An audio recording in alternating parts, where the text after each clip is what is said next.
begitu Anda menjadi muslimah, menjadi Islam, maka Anda menyelamatkan. Begitu Anda merasa beriman, maka Anda menenteramkan. Selesai. Lisanku akan kujaga, tanganku akan kujaga, tidak akan menyakiti. Itu assalamualaikum. Kalau masih belum bisa duduk bersama-sama antar beda agama, berarti imannya dipertanyakan, Islamnya dipertanyakan. Karena Islam itu rahmatan lil alamin. Sebagai wanita yang mulia, wanita yang hebat, kuatkanlah suamimu, kuatkanlah mereka-mereka yang telah diberi amanah memimpin, agar sebanyak mungkin memberikan manfaat, sebanyak mungkin memberikan kemaslahatan, karena itu nanti akan menjadi amal soleh kita. Jadi dengan gadget ini bisa kita mendapatkan dosa jariah dan bisa mendapatkan amal jariah. Maka kalau ada pesan di WhatsApp, berita-berita yang tidak jelas kebenarannya, jangan coba-coba untuk kemudian mengirimnya tanpa kita tahu kebenarannya. Bahkan kalau tahu kebenarannya, jika itu membuat seseorang malu, aibnya terbongkar, itu juga berdosa. Bersyukurlah wahai engkau istriku, kau telah memilihku, sehingga kau sekarang menjadi istri dari orang hebat, orang sukses. Kalau tidak, kau akan menjadi istri seorang peminta-minta. Apa dijawab istrinya? Wahai suamiku, justru kau yang bersyukur. Karena kalau aku nikah sama dia, dia akan menjadi hebat. Kau yang menjadi peminta-minta.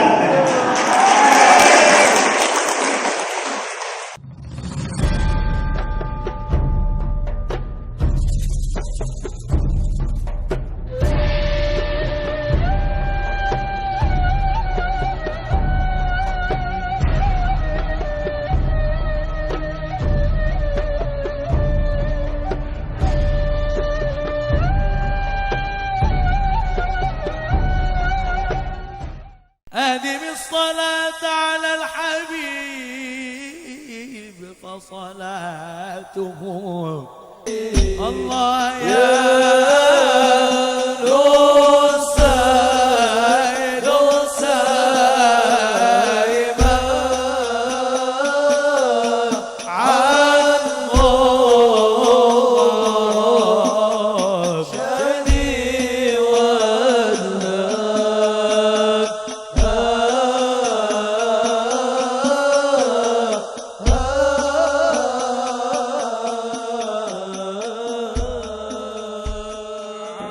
Assalamualaikum warahmatullahi wabarakatuh.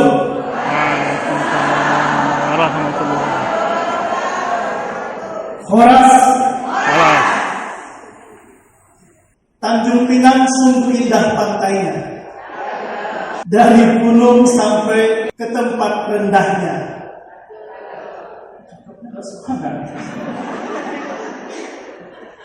Saya ulangi lagi. Tanjung Pinang sungguh indah pantainya, dari gunung sampai daratan rendah. Kalau Ibu Kapolda dan Ibu Gubernur sudah hadir pada pengajian sejuta umat, maka pasti pengajiannya akan terasa indah.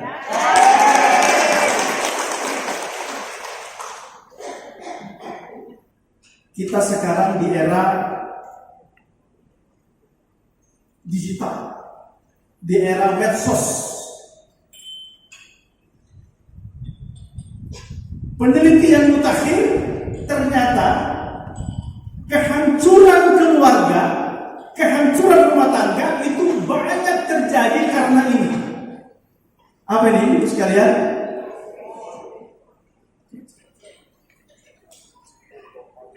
Saya sering sampaikan kepada ibu-ibu, kalau suamimu menelpon, tahu-tahu kemudian tunggu sebentar ya, dia pergi ke belakang, bermasalah ya?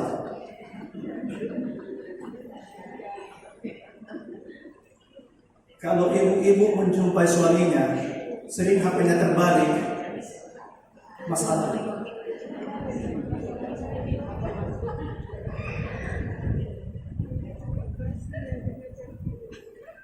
Tetapi seorang istri tidak wajib menguasai kode PIN suami.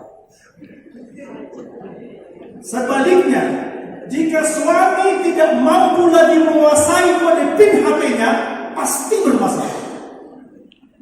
Kalau dahulu ibu-ibu sekalian, orang berbuat dosa itu harus keluar, butuh energi. Kalau begadang itu, kalau memerepet itu, merumpi itu, harus ketemu sama oma-oma yang lain. Kalau sekarang tidak. Dalam keadaan diam pun kita di kamar, maka dosa jariah telah berkembang. Jadi kita diam saja, dosa kita bisa bertambah. Jadi dengan gadget ini bisa kita mendapatkan dosa jariah dan bisa mendapatkan amal jariah. Maka kalau ada pesan di WhatsApp, berita-berita yang tidak jelas kebenarannya, jangan coba-coba untuk kemudian mengirimnya tanpa kita tahu kebenarannya. Bahkan kalau tahu pun kebenarannya, jika itu membuat seseorang malu, aibnya terbongkar, itu juga berdosa. Apa perbedaan ghibah dengan fitnah?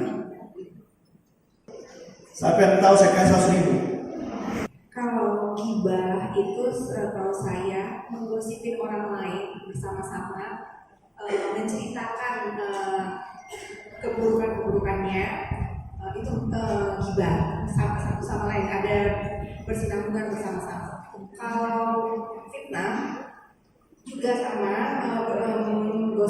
membicarakan orang tersebut, tapi yang tidak ada diadakan, jatuhnya fitnah.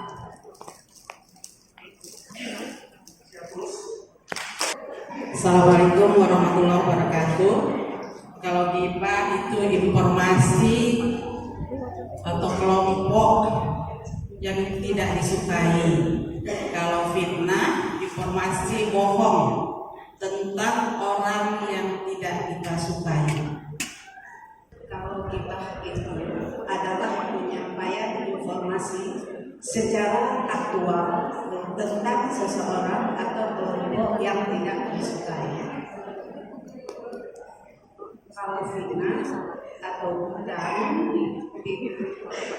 adalah informasi bohong tentang seseorang atau tanpa berdasarkan kebenaran yang disebarkan dengan maksud menjelekkan atau menodai nama baik.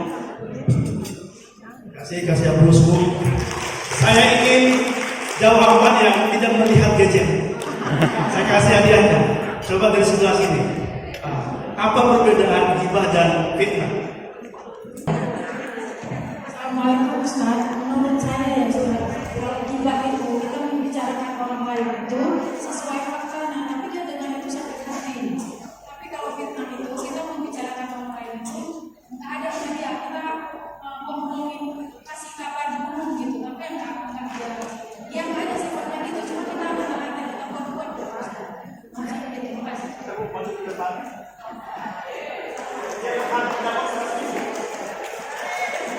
Kalau ghibah itu menurut saya Ustaz, kita membicarakan orang lain itu sifatnya memang itu, tapi kita membicarakan kan dengan sakit hati kita. Tapi kalau fitnah itu kita membicarakan orang lain itu nggak ada yang bisa kita bilang maaf ya Ustaz, itu ibu itu selingkuh sama ini, tapi padahal enggak gitu Ustaz. Kita membicarakan berita bohong gitu. Iya, sama-sama Ustaz. Saya dari Kuliah Irian Nadi Ustaz.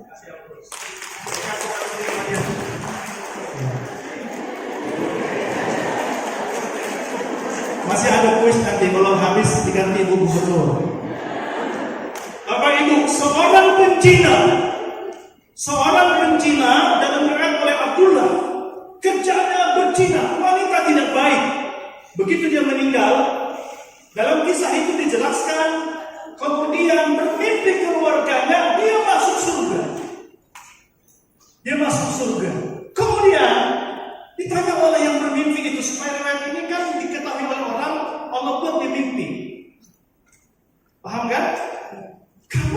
masuk surga. Tapi kamu di dunia orang tahu kamu ini pencinta ahli maksiat. Apa dia bilang? Saya meninggal dalam keadaan bermaksiat. Tapi saya juga beramal. Saya juga ibadah. Sewaktu saya mau diajak oleh Allah atas dosa-dosa maksiatku, tiba-tiba dosaku hilang. Rupanya satu kampung itu menceritakan dosa-dosa kemaksiatannya. Oh, telah meninggal loh. Mohon maaf, dulu ada meninggal. Mohon maaf ya, saya tidak sebut namanya. Ada artis yang tabrakan, paham? Dan orang menyebut masa lalunya. Begitu kita ikut menceritakan yang tabrakan di tol itu, dulu pernah loh ketahuan di hotel bersama ini. Karena semua orang kampung, semua negeri itu menceritakan tentang dosa-dosanya, akhirnya sama Allah, apa pahala gibah? Pahala bagi orang yang digibahi Allah. Ditransfer pahala kita kepada yang kita gibah. Kalau fitnah lebih jauh lagi. Maka nanti di akhirat dalam hadis dijelaskan, wahai ya Allah, di mana pahala saudaraku? Di mana pahala puasaku? Di mana pahala bangun bedah rumah? Di mana pahala menyantuni yatim? Kok tidak ada ya Allah? Kata Allah, pahala-pahalamu telah ditransfer kepada orang yang kau gibahi. Karena kurang lagi pahala yang itu, maka dosanya ditambahkan kepada. Astagfirullah. Ini bahaya gibah. Jadi gibah itu faktual. Gibah itu benar adanya, tapi ketika kita sebutkan orang lain malu dan tersakiti. Sementara kalau fitnah sama sekali tidak benar mereka. Bapak Ibu, di era sekarang, mohon maaf, ini persoalan yang sangat buruk kita. Sebentar-bentar kiri, ini bisa menghabiskan amal kita. Maka diriwayatkan oleh beberapa ulama di Yaman, ada Syekh Abdul Rahman. Begitu sampai dia cerita kepadanya tentang bahwa dia digibahi, difitnah, dia potong ayam. Dia potong ayam, dikasihkan kepada yang menggibah fitnah itu. Antarkan ini katanya. Kenapa? Aku dapat pahala gratis. Jadi ibu-ibu kalau ada yang menggibah fitnah, potong ayam, pilih makanan, kasihkan. Oh, tidak beramal tapi dapat pahala gratis. Kalau dia benar berarti kalau dia tidak benar berarti fitnah. Jadi tidak ada alasan untuk membongkar aib-aib kita. Bapak Ibu, kalau Allah buka sekarang aib-aib kita, bubar kurang semua. Melayang kita, nggak sanggup kita melihat sesama kita. Tapi karena Allah bungkus aib kita, Allah bungkus keburukan kita, maka kita kemudian merasa pede bertemu orang.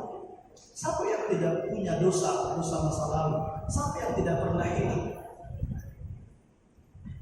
Apabila engkau tidak ingin dibongkar, diceritakan orang kekurangan aibmu, maka jangan menceritakan aib dan kekurangan orang. Sunnatullah, dunia ini dibuat Tuhan. Kalau kau ingin satu gunung emas, maka nafsumu akan mengharapkan melintang dua gunung emas. Begitu sunnatullah dunia ini. Jadi keseimbangan. Saya sering berkata begini, iman itu kan kalau nanti kita bongkar dari etimologinya, terminologinya, dari definisinya kan banyak. Tapi sederhana aja, iman percaya, dan percaya itu berarti kita menumbuhkan rasa aman. Sementara Islam itu artinya apa? Selamat. Artinya begitu Anda menjadi muslimah, menjadi Islam, maka Anda menyelamatkan. Begitu Anda merasa beriman, maka Anda menenteramkan. Selesai. Bukan kamu telah berkata kepada dirimu, Assalamualaikum, wahai saudaraku, aku akan menyelamatkanmu. Lisanku akan kujaga, tanganku akan kujaga, tidak akan menyakiti. Itu assalamualaikum. Jadi Islam itu menyelamatkan. Maka kemudian ukurannya sederhana saja. Kalau masih ada alergi berteman duduk bersama karena beda agama, imannya dipertanyakan, Islamnya dipertanyakan. Kalau masih belum bisa duduk bersama-sama antar beda agama, berarti imannya dipertanyakan, Islamnya dipertanyakan. Karena Islam itu rahmatan lil alamin. Islam itu rahmatan lil alamin. Irhamu man fil ard yarhamkum man fis sama, kata Nabi. Sayangilah seluruh yang ada di bumi, maka penduduk langit akan menyayangi. Jadi Islam itu rahmatan lil alamin. Sebagai wanita yang mulia, wanita yang hebat, kuatkanlah suamimu. Kuatkanlah mereka-mereka yang telah diberi amanah memimpin, agar sebanyak mungkin memberikan manfaat, sebanyak mungkin memberikan kemaslahatan, karena itu nanti akan menjadi amal soleh kita. Dunia akan menjadi cerita. Satu ketika pasangan suami istri, pasangan suami istri, ketika anak-anaknya semua sudah jadi, sudah matang, sudah bekerja, maka mereka kemudian jalan-jalan ke tempat mereka waktu masih muda, ke tempat wisata. Di saat mereka makan, istrinya kemudian melihat ada seorang laki-laki pakaian kusut, mukanya suram, dalam keadaan jorok meminta-minta. Sama istrinya dilihat begini, terkejut dia. Rupanya mantan kekasihnya dulu. Dia bilang kepada suaminya berkata, kenapa istriku engkau begitu melihat laki-laki itu begitu tajam sampai berhenti makan? Dia bilang, iya. Ceritakan kata suaminya. Diceritakan, sebelum aku memutuskan memilih kau jadi suami. Dia jujur, karena dia masih terkejut dan menyangka pacarnya dulu, kekasihnya dulu seperti itu. Saya pernah berteman baik dengan dia sebelum aku memilih. Apa kata suaminya? Bersyukurlah wahai engkau istriku, kau telah memilihku sehingga kau sekarang menjadi istri dari orang hebat, orang sukses. Kalau tidak, kau akan menjadi istri seorang peminta-minta. Apa dijawab istrinya? Wahai suamiku, justru kau yang bersyukur. Karena kalau aku nikah sama dia akan menjadi hebat. Kau yang tidak meminta-minta. Assalamualaikum warahmatullahi wabarakatuh. Dengan Islam rahmatan lil alamin yang kami yakini ya Allah, jadikan kami menjadi muslim dan muslimah hamba-Mu yang menabur kebaikan, ketenteraman. Jagalah persaudaraan kami, jagalah kemajemukan kami, jagalah kebinekaan kami, jagalah keragaman kami, jagalah persatuan dan kesatuan kami, ya Arhamar Rahimin.